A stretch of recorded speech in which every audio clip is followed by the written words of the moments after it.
Welcome to Current Affairs Türkiye. This week, President Recep Tayyip Erdoğan is on a pretty important regional trip, first to Saudi Arabia and now to Egypt. These aren't just, of course, routine visits. They actually tell us about how Turkey is rethinking its regional role in the Middle East, and especially at a time where the region is going through big political and security changes.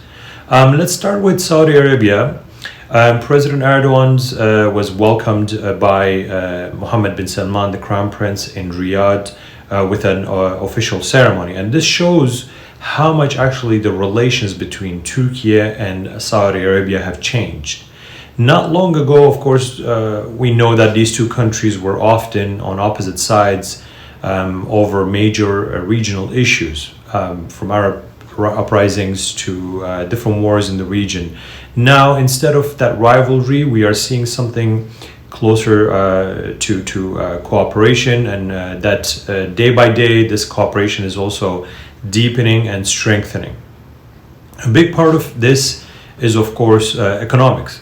Turkey is looking for long-term investment, especially in energy, infrastructure, and advanced industries. Saudi Arabia, on the other hand, is trying to diversify its economy, especially under that Vision 2030, and needs strong partners with experience in construction, industry, and of course regional politics. So the conversation in Riyadh are not just about quick wins, they're about building long-term partnerships, especially in renewables, defense, and big infrastructure projects that Saudi Arabia wants to conduct. But it's not just about money. Politically, Ankara and Riyadh are starting to see the region in very similar ways. Both want to reduce the long-running conflicts, especially in Syria, and both are dealing with a Middle East that is shaped by the Gaza war, shifting US involvement and a more multipolar balance of power in the region. That move away from ideological rivalry towards a practical cooperation could really change how the regional diplomacy works. And I think this is part of the natural flow of the course of the events that have brought these two countries together. From Riyadh, Erdoğan goes to Cairo, and this stop might be even more meaningful. For almost a decade, the relationship between Turkey and Egypt were basically frozen after deep political disagreements following the 2013 events. Now, with full diplomatic ties restored and the launch of Turkey-Egypt High-Level Strategic Cooperation Council, both sides are clearly saying we are done managing conflict and we want to build a working partnership. This Egypt visit matters for three main reasons, I think. First, when it comes to Egypt, it is not just another country in the region. It is a major political, military, and diplomatic power with strong ties to be it the Gulf, the United States, and Europe. For Turkey, on the other hand, having a stable working relationship with Cairo strengthens this regional position and lowers the risk of isolation in the Eastern Mediterranean and also North Africa. Second, economics are at the heart of this reset. The trade between Turkey and Egypt has been growing, and now there is a real momentum toward more investment, joint projects, industrial cooperation, especially in energy, logistics, and manufacturing.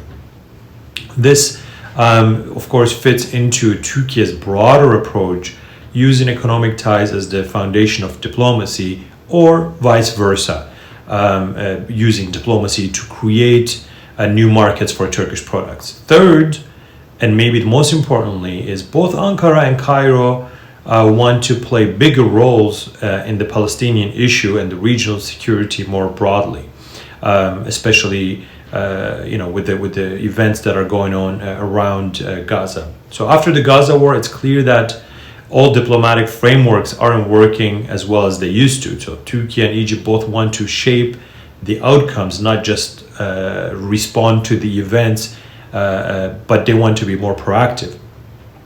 So what does this whole tour tell us about where Turkey is headed? First, it shows a move from confrontation to consolidation, which has already started in early 2020s with normalization period in the region. Instead of competing, now there is building structured partnerships with major Arab powers, be it in the Gulf or in Africa or in the rest of the Middle East. Second, it shows that Turkey is trying to balance in a changing world where the US involvement is more selective. Gulf countries are acting more independently, and the regional players like Iran, Israel, and Egypt are all reshaping or recalibrating their strategies. By strengthening ties with both Riyadh and Cairo, Turkey is positioning itself as a flexible and central player in this new Middle East, the new region that is undergoing major shifts. And third, it shows that Turkey doesn't want to just adapt regional changes. It also wants to shape them. In fact, it wants to lead this new momentum in the region by embedding itself in the region as a key diplomatic and economic partner and a network. Ankara is aiming to be part of every major conversation, from reconstruction to post-conflict diplomacy to energy transition and security. In short, Mr. Erdogan's visit to these two countries, Saudi Arabia and Egypt, aren't just symbolic. They point to a broader shift toward partnership-based leadership built on economic ties, pragmatic diplomacy, and long-term cooperation. I think this is very important to highlight that these are not short-term partnerships, but rather they are long-term cooperation moves.